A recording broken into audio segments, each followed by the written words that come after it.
Fame. So, J. Walter Smith, where are you? Over here.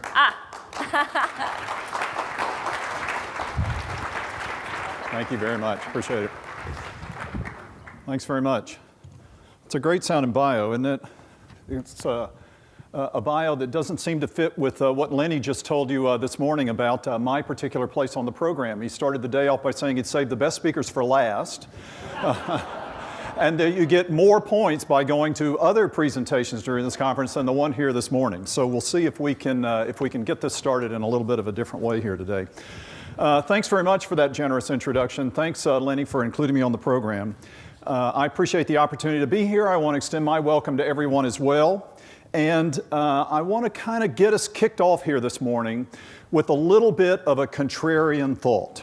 And that is the idea that the best way for us to identify innovation opportunities for our clients and all of the work we do is to actually turn everything that we do today upside down, which is to say we need to do it in a very different way.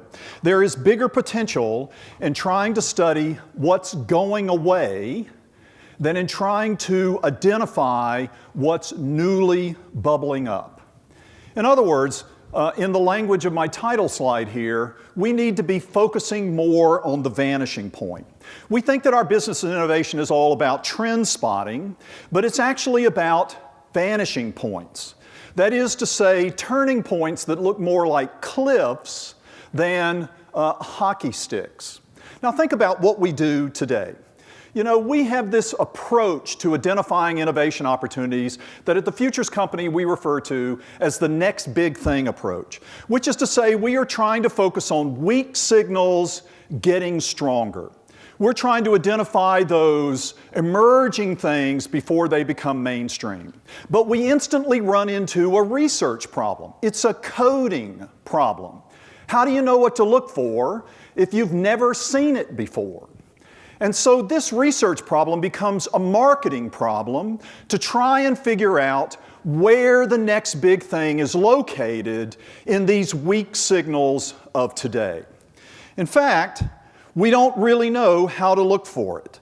And when we get it right, we do so because we've gotten lucky. It's just luck, or in fact, it's not even luck.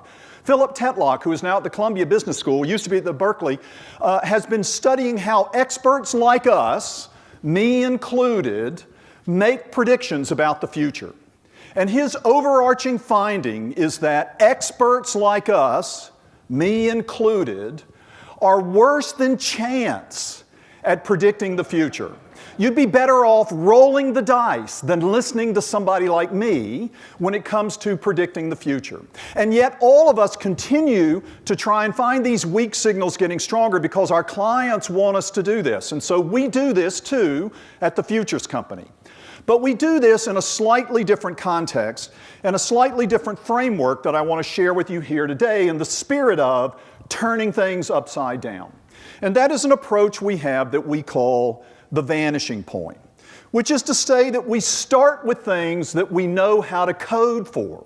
We start with the overarching big things that are so obvious in the marketplace today that you can't ignore them. And we are trying to identify the strong signals that are weakening, the big things that are on the way to getting smaller. Because this is where innovation opportunities are going to open up in the marketplace. Think of it like this. If we're trying to scan the horizon to identify the next big thing, we're going to have a hard time doing that when we don't know what to look for.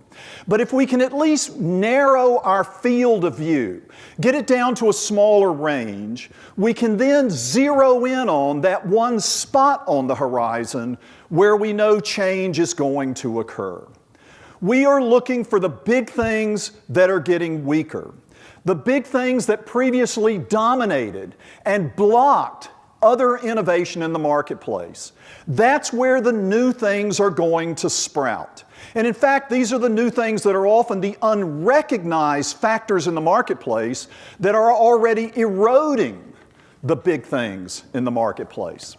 And not only will we be able to see things there, we'll see things earlier than if we're looking for weak signals, because these big things have to make room first before these smaller things can sprout. And not only will we be ahead of the curve, we're actually more likely to get it right in the first place. Let me give you an example.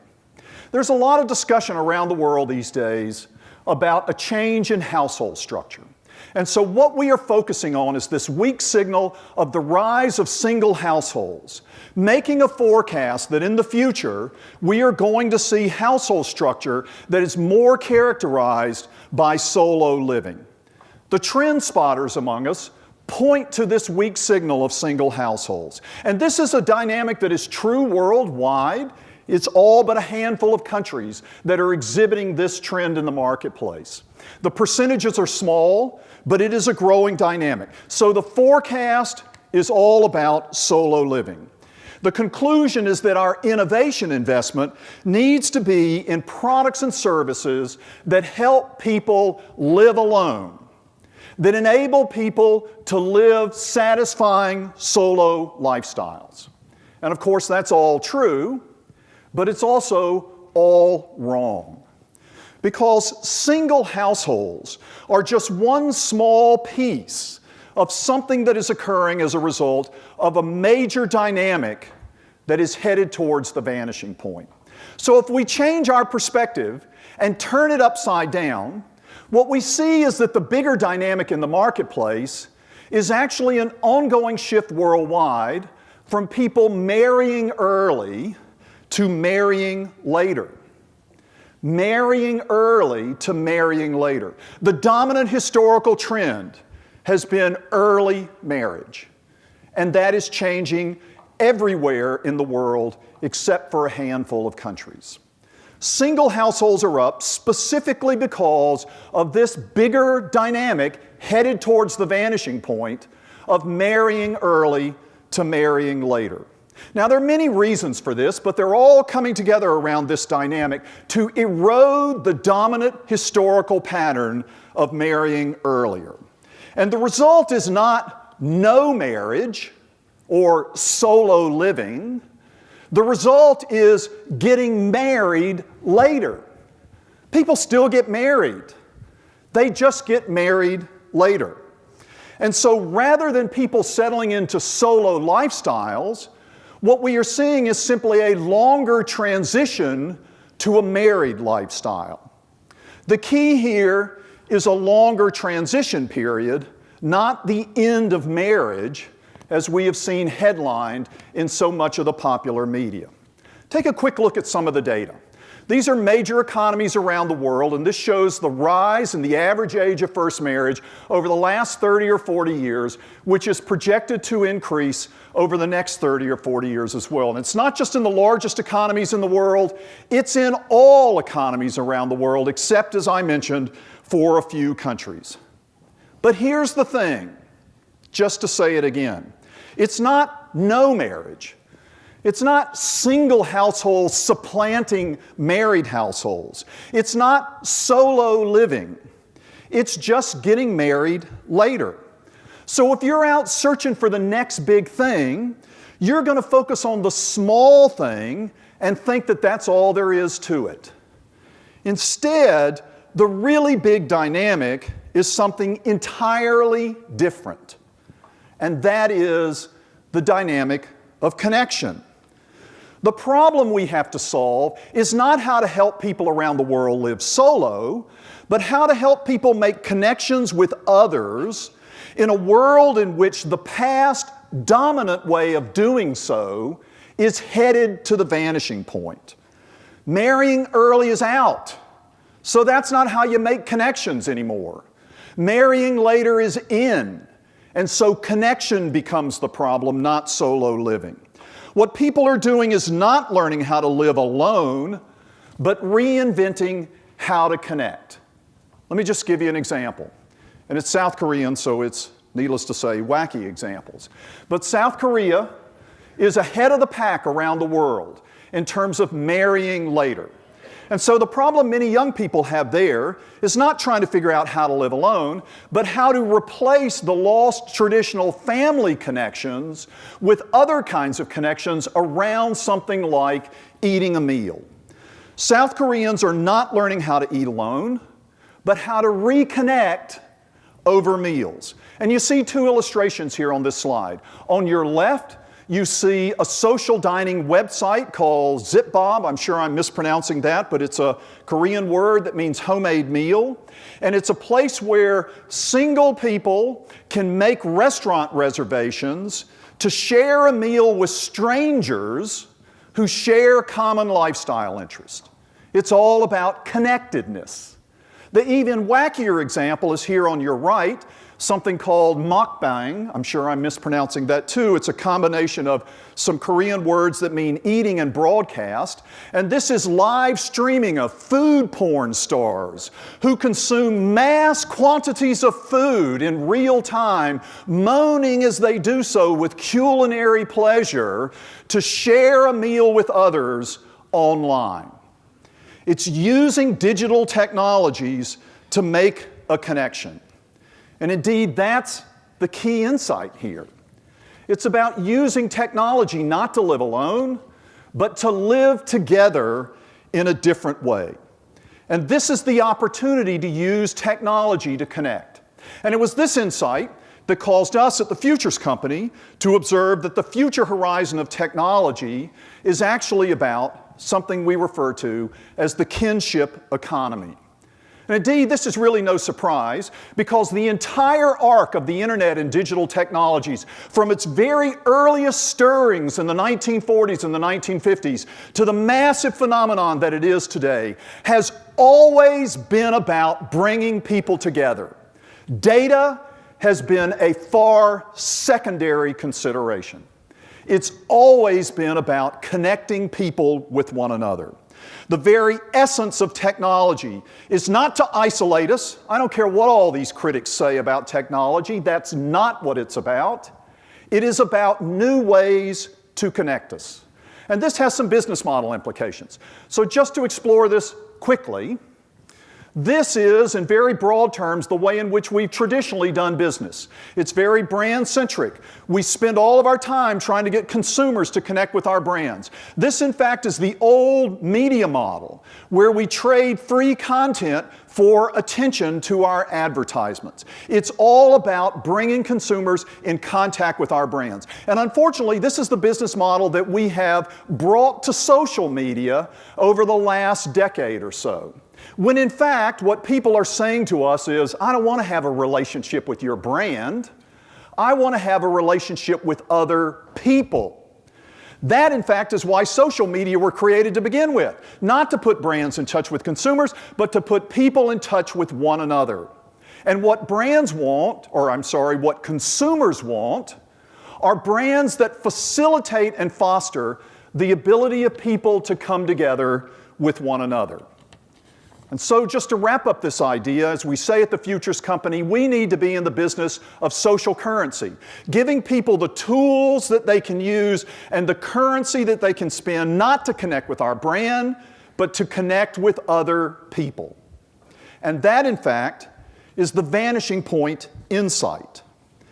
That worldwide, it's not about being single.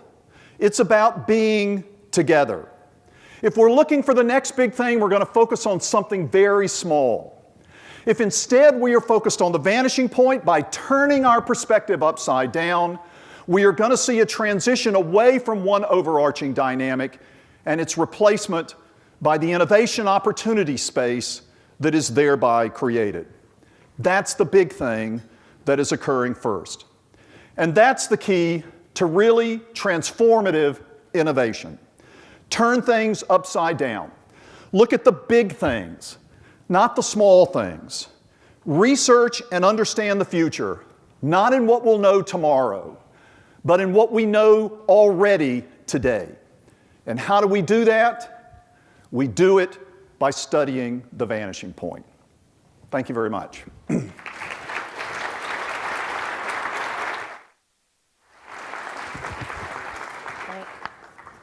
Thank you. I think we have time for just 1 or 2 questions. Are there any questions on the audience? Yes, Steve. Is there a mic roaming somewhere? I just wanted to, that was really interesting. Here you go, Stephen. Wondered whether you had any thoughts about what the vanishing points in market research are. Yes. Traditional survey research is the big dynamic in market research. And I think the insight for us as an industry over the last few years has been to realize that it's not about the data per se, it's more about the decision making. And this has come about because of a compression of the decision making cycle in our broader marketing industry. So we used to be able to study and act, and then study our actions and act again. And now we're in a cycle where we have to act and react. And that's the new dynamic for market research. We've gone from a study-act world to an act-react world. And it has a lot of implications about what we do and how we inform decision making. But it's more about being problem solvers and question answers than it is about being report writers. And so I think that's the vanishing point of market research. Great, thank you. Yes, down here. We still have a mic. We're going to only get questions asked from people that are as far away from you as possible. That's really good. Make you run, thank you. So when you tell the story to companies that people connect to people and not so much to brands, isn't the standard response then, hey, that's great, but we want to do both? Right. To connect to the brand and to people. Right. For instance, a company like Disney, sure. They do a good job, right? They do the traditional marketing, but there are Star Wars days, whatever, where people can connect. Right. So my personal problem is that I speak in hyperbole, so sometimes I say things perhaps a little more extremely than we see them manifest themselves in the real world. But what we really say to clients is, it's not that people want to walk away from brand to consumer connections, but what they want more of is not more brand to consumer. They've kind of reached, as much of that as they can have. They want more people to people. So when we're looking at our marketing investments and trying to figure out where to put the next dollar, not the last dollar, but the next dollar, that needs to be more in people-to-people facilitation than just more brand to consumer stuff. Yeah. Great. I think we're out of time for questions. Thank you very much. You so I really much. appreciate it. Thanks so much.